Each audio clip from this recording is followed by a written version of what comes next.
तर विद्यार्थी मित्रांनो, हा भाग 4 म्हणजे शेवटचा भाग आहे. आपल्या उत्तरपत्रिका जे आपल्याला जे सोल्युशन्स डिस्कस करायचे आहे, यासारखे डिस्कस करायचे आहे त्याबद्दल. त्यामध्ये आपण क्वेश्चन नंबर 76 म्हणजे 76 ते 100 पर्यंत प्रश्न पाहणार आहोत. आता पाहूया क्वेश्चन नंबर 76. प्रश्न आहे की उपराष्ट्रपती ज्या दिनांकास आपले पदग्रहण करील त्या दिनांकापासून 5 वर्षाच्या अवधीपर्यंत ते पद धारण करील. ओके. सो आता हा जो स्टेटमेंट आहे, तर हे स्टेटमेंट बरोबर आहे. यात काही चूक नाही. दुसरं आहे उपराष्ट्रपती राष्ट्रपती संबोधून पदाची सहीनिशी देखील राजीनामा देऊ शकेल. हेही बरोबर आहे. तिसरं स्टेटमेंट पहा, लोकसभेच्या त्यावेळेसच्या सर्व सदस्यांच्या बहुमताने पारित झालेल्या आणि राज्यसभेत संमत झालेल्या ठरावाद्वारे उपराष्ट्रपती पदावरून दूर करता येईल. आता पहा, इथे जे लोकसभा आहे, तर इथे तुम्हाला राज्यसभा पाहिजे आणि ते राज्यसभेच्या जागेवरती लोकसभा. ओके. सो असं हे इंटरचेंज केलेलं आहे. इंटरचेंज केल्यामुळे हे जे स्टेटमेंट आहे हे चुकीचं आहे. बरोबर स्टेटमेंट आहे अ आणि ब. आणि इथे अ आणि ब साठी जो तुम्हाला जे करेक्ट ऑप्शन आहे ते 4 म्हणजे फक्त अ आणि ब. ठीक आहे. जो सी आहे, क जे आहे ते चुकीचं आहे. ओके. तर नेक्स्ट पाहूया क्वेश्चन नंबर 77. 77 आहे अँग्लो इंडियन समुदायासाठी ज्या तरतुदी केलेल्या आहेत त्याबद्दल. तर यामध्ये पहा, यांनी दिलेलं आहे की इथे अनुच्छेद 335 बद्दल तुम्हाला दिलेलं आहे. तर अनुच्छेद 335 related to the representation of the, हे जे स्टेटमेंट आहे चुकीचं आहे आणि खालचे दोन्ही स्टेटमेंट बरोबर आहेत, ब आणि क जे आहेत. हे तुम्हाला खूप कमी पुस्तकामध्ये मिळेल, बट जे करेक्ट आन्सर आहे ते ब आणि क म्हणजे 2. ओके. आता यानंतर पाहूया आपण क्वेश्चन नंबर 78. 78 मध्ये तुम्हाला दिलं आहे खालीलपैकी कोणते भारताच्या राज्यघटनेतील भाग 1 मधील कलम 1 ते 4 शी संबंधित आहेत. ओके. तर इथे संघराज्य व त्याच्या राज्यक्षेत्राशी हे बरोबर आहे. त्यानंतर मूलभूत अधिकाराविषयी नाही आहे, न्यायाविषयी नाही आणि कर्तव्याविषयी नाही आहे. तर जे करेक्ट आन्सर आहे ते 3 म्हणजे फक्त अ. 79 भारताच्या राज्यघटनेतील अनुच्छेद 371 व त्याच्या उपअनुच्छेदानुसार विशेष दर्जा नसलेली राज्ये ओळखा. आता विशेष दर्जा नसलेली राज्ये जी आहे ती आहे त्रिपुरा आणि झारखंड. बाकी नागालँड, आसाम, मणिपूर, सिक्कीम आणि इथे मिझोराम, नागालँड ही सर्वच त्यामध्ये येतात. तर कुठलं येत नाहीये तर ते आहे ऑप्शन नंबर 4. ओके. त्यानंतर पाहूया आपण की स्वातंत्र्यानंतरचा पहिला लोक अदालत कॅम्प 1982 साली कोणत्या राज्यात भरवण्यात आला होता. तर करेक्ट आन्सर आहे गुजरात. हे फॅक्च्युअल क्वेश्चन्स आहेत. ओके. हे फॅक्च्युअल क्वेश्चन्स आहेत. त्यानंतर नेक्स्ट जे आहे बी पट्टाभी सीतारामय्या हे खालील समितीचे अध्यक्ष होते. सभागृह समिती, मुख्य आयुक्तांच्या प्रांताबाबत समिती, नागरिकत्वाबाबत तदर्थ समिती आणि सर्वोच्च न्यायालयाच्या तदर्थ समिती. आता बघा, यामध्ये जे पहिले 2 आहे सभागृह समिती आणि मुख्य आयुक्तांच्या प्रांताबाबतच्या समिती, हे 2 ऑप्शन बरोबर आहे. जे करेक्ट आन्सर आहे ते तुमचं आहे 1 फक्त अ आणि ब.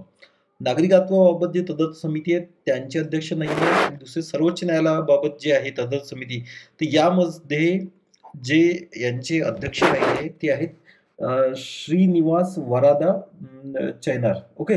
चारिनार. Okay, sorry. सो म्हणजे जे करेक्ट आन्सर आहे ते आहे आपलं 1 फक्त अ आणि ब.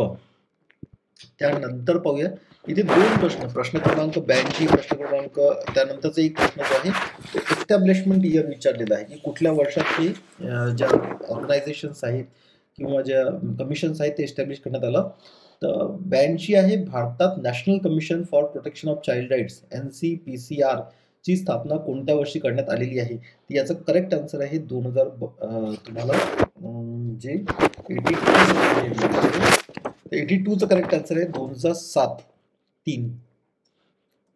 ओके.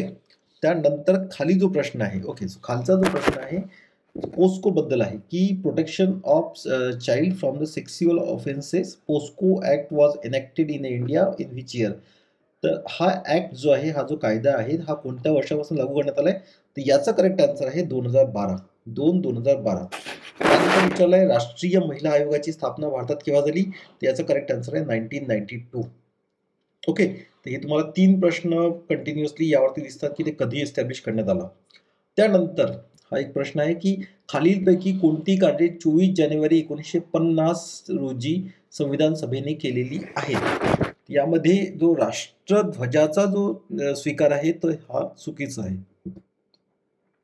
याचा स्वीकार करण्यात आला होता जुलै 22, 1947 ला. ओके, जुलै 22, 1947 ला. म्हणून हे ऑप्शन कट होत आहे. कट झाल्यानंतर जे बरोबर येतं ते आहे ब, क आणि ड म्हणजे 4. Okay, so 4 B C D हे तुमचं उत्तर बरोबर आहे. आता पाहूया आपण प्रश्न क्रमांक 86. तर प्रश्न क्रमांक 86 मध्ये हे जे दिलेलं आहे हे तुम्हाला दिलेलं आहे पर्टिक्युलरली अबाउट की केंद्रीय अर्थसंकल्पातील जे प्रमुख आकर्षण म्हणजे अणुऊर्जा अभियानाची सुरुवात. ठीक आहे, जे लघु मॉड्यूलर अणुभट्ट्यांचा संशोधन आणि विकासावर केंद्रित करत आहे. यामध्ये पहा हे जे सर्व जे स्टेटमेंट दिलेले आहेत हे सर्व स्टेटमेंट बरोबर आहेत. जे मी उत्तर पाहिले तर यामध्ये हे तीनही स्टेटमेंट तुमचे बरोबर आहे. म्हणजे तुमचं करेक्ट आन्सर यायला पाहिजे 4 वरीलपैकी सर्व. त्यानंतर क्वेश्चन नंबर 87 पाहूया. हा जो प्रश्न होता तर हा प्रश्न थोडा कॉम्प्लिकेटेड आहे. ओके, तर पहा इथे काय दिलंय की ऑगस्ट 2024 मध्ये INS विक्रांत अधिकृतपणे भारतीय नौदलाच्या पश्चिम नौदल कमांडमध्ये सामील झाली आहे. हे स्टेटमेंट बरोबर आहे. ठीक आहे, पण जर तुम्ही खूप सारे न्यूजपेपर पाहाल तर 2022 मध्ये त्यांनी दिलेलं आहे की नौदलामध्ये याचा स्वीकार झालेला सामील झालेला आहे. बट इथे तुमचा जो शब्द आहे तो आहे पश्चिम नौदल कमांडमध्ये. आणि जेव्हा पश्चिम नौदल कमांड हा शब्द येतो आहे तर तुमचं हे बरोबर आहे. दुसरं यांनी दिलं की INS विक्रांत ही भारतातील नौदलातील सेवेत असलेली एक विमानवाहू नौका आहे. तर हे बरोबर आहे. तामिळनाडूमध्ये बांधलेले हे अशा प्रकारचे पहिले जहाज आहे. तर हे तामिळनाडू नाही आहे, हे कोचीन आहे आणि कोचीन तुम्हाला केरलामध्ये आहे. सो हे स्टेटमेंट चुकतं. म्हणजे बरोबर कुठलं आहे तर फक्त 1. ओके, त्यानंतर आता पहा या प्रश्नामध्ये तुम्हाला कशा प्रकारे थोडासा एक ट्रॅप दिलेला आहे की भारताचे मुख्य न्यायाधीश भूषण गवई यांच्याबाबत काय खरे नाही. आपण खूपदा खरे काय आहे ते वाचून आपण त्याला मार्क करतो की which of chief justice of India Bhushan Gavai which of the following is not true about him, की कुठलं चुकीचं दिलेलं आहे. तर यामध्ये पहा यामध्ये जो स्टेटमेंट नंबर 3 आहे हे चुकीचं आहे की he was appointed as the government pleader and the public prosecutor for the Nagpur bench in the January 2005. तर हे चुकीचं आहे. जे जानेवारी 2005 नाही आहे तर हे जानेवारी 2000 आहे. 17 जानेवारी 2000 हे याचं करेक्ट आन्सर आहे. पाहूया आपण शेवटचे प्रश्न राहिलेले आहे. प्रश्न क्रमांक 89. प्रश्न आहे 6व्या राष्ट्रीय जल पुरस्कारांकरिता आवेदने 15 नोव्हेंबर 2024 रोजी मागवण्यात आली होती. पहिलं स्टेटमेंट आहे. दुसरं स्टेटमेंट आहे राष्ट्रीय जल पुरस्कार 9 प्रकारांमध्ये प्रदान केला जातो आणि जलशक्ती मंत्रालयाद्वारे राष्ट्रीय जल पुरस्कार 2016 पासून देण्यात आलेले आहे. आता यामध्ये पहा यामध्ये काय आहे ना की हे जे 2016 आहे तर हे चुकीचं आहे. हे ॲक्च्युली 2018 आहे. जर तुम्ही इथे जरी म्हणजे प्रश्न वाचताना तुम्हाला एक्झॅक्टली जरी आयडिया नसेल तरी पण ज्यावेळी तुम्ही कॅल्क्युलेशन करता इथे बघा यांनी दिले 6व्या 2024 आणि हे म्हणतात की इथनं सुरुवात झालेली आहे. म्हणजे 16 पासून जर आपण 6 जर कॅल्क्युलेट केलं तर 22 ला येतात. 2018 पासून 6 केलं तर कुठेतरी हे बरोबर येते. म्हणजे या दोनपैकी एक स्टेटमेंट लॉजिकली तरी चुकीचं असायलाच पाहिजे. तर इथे जर तुम्हाला फॅक्ट पाहिलं तर क हे चुकीचं आहे. तर मग आता जर क चुकीचं आहे तर तुमचं इथे हे जे पहिलं स्टेटमेंट आहे ब क बरोबर आहे तर क चुकीचं आहे. म्हणजे हे चुकलेलं आहे. व ब बरोबर आहे, ब व क बरोबर आहे तर हे चुकीचं आहे परत. ओके, सो म्हणजे हे पण चुकलं. मग आता तुमच्याजवळ ऑप्शन्स राहिले 2 व ब आणि ब क. ठीक आहे, तर क परत हे आहे. सो तुमचं करेक्ट आन्सर येईल 3 व ब. ओके, त्यानंतर क्वेश्चन नंबर 90. आता 90 हा रँकिंग आहे ग्लोबल पीस इंडेक्स बद्दल आणि आयर्लंड, ऑस्ट्रेलिया, आईसलँड आणि न्यूझीलंड याबद्दल लिहिलं आहे. यामध्ये पहा जो आईसलँड आहे त्याचा क्रमांक 1 आहे. त्यानंतर जो आयर्लंड आहे याचा 2 आहे. त्यानंतर ऑस्ट्रिया जो आहे याचा 3 आहे आणि न्यूझीलंडचा 4 आहे. तर यानुसार पाहूया आपण की क्रम कुठे लागतोय तर क ब आणि ड असा क्रम पाहिजे आपल्याला. तर तो तुम्हाला मिळतोय 2 मध्ये. क अ ब आणि ड, CABD. ओके, ऍक्च्युली यांनी असेंडिंग ऑर्डर मध्ये विचारलंय, म्हणजे वाढत्या चढत्या क्रमाने.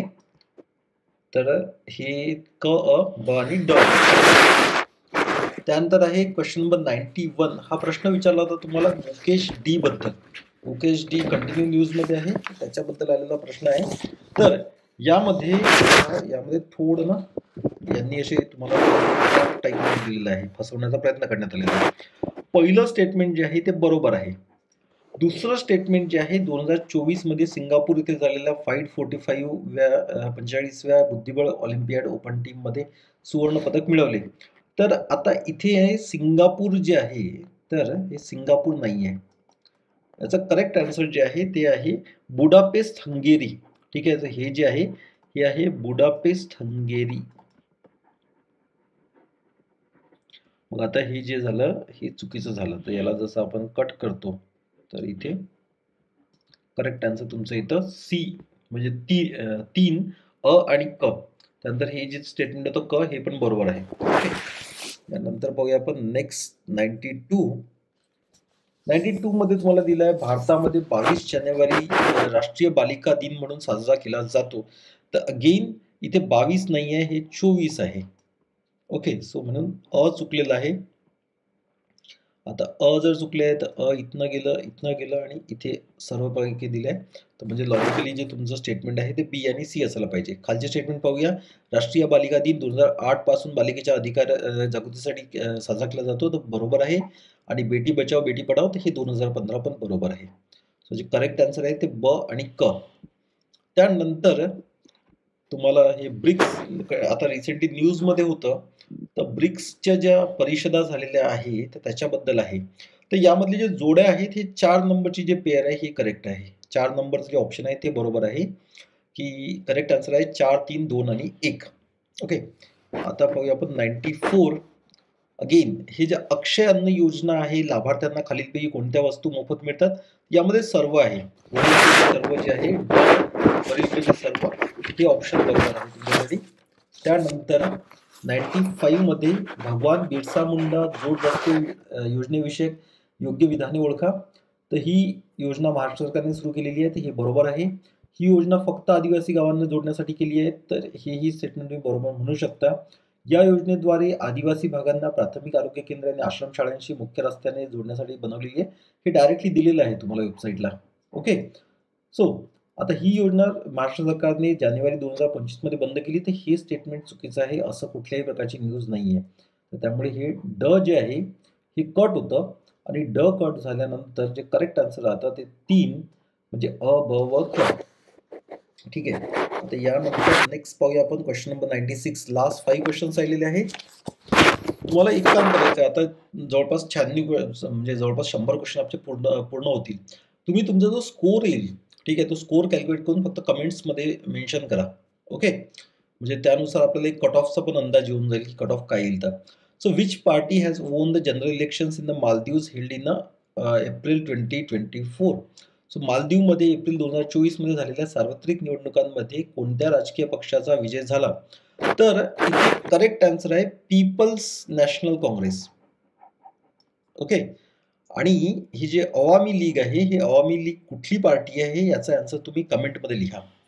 त्यानंतर क्वेश्चन नंबर 97. आता हे सिंधूवरती पहिलाही प्रश्न विचारलेला आहे. आता बघ, सिंधू जल करार 1960 नुसार भारत नद्याचे पाणी वापरू शकतो. कुठल्या नद्यांचे पाणी वापरू शकतो?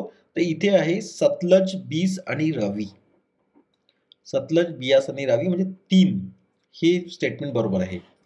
आता आहे 98 ला एक इकॉनॉमीचा क्वेश्चन आहे, की भारतीय अर्थसंकल्प प्रक्रियेत गिलोटिनचा अर्थ काय होतो? ठीक आहे, तर भारतीय अर्थसंकल्पात हा पॉलिटी आणि इकॉनॉमी दोन्हीचा एक प्रश्न तुम्ही त्याला म्हणू शकता.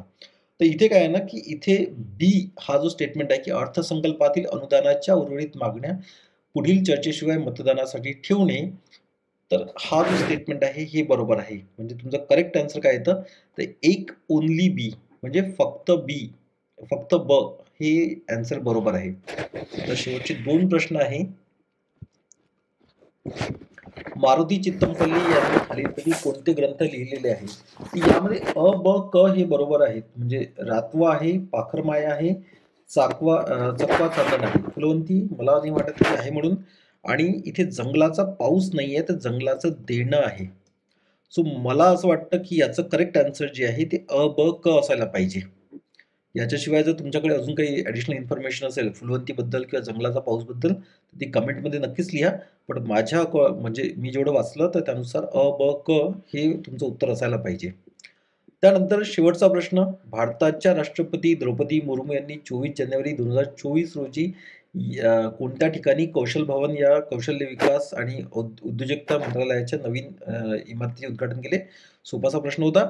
याचं उत्तर आहे 1 नवी दिल्ली. ओके. 1 नवी दिल्ली हे याचा करेक्ट आन्सर आहे.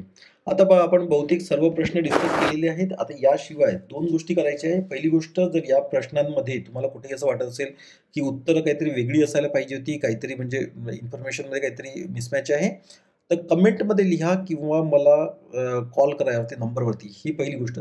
दुसरी तुमचा काय जो स्कोर असेल याने कॅल्क्युलेट केलेला तो कमेंटमध्ये मेन्शन करा.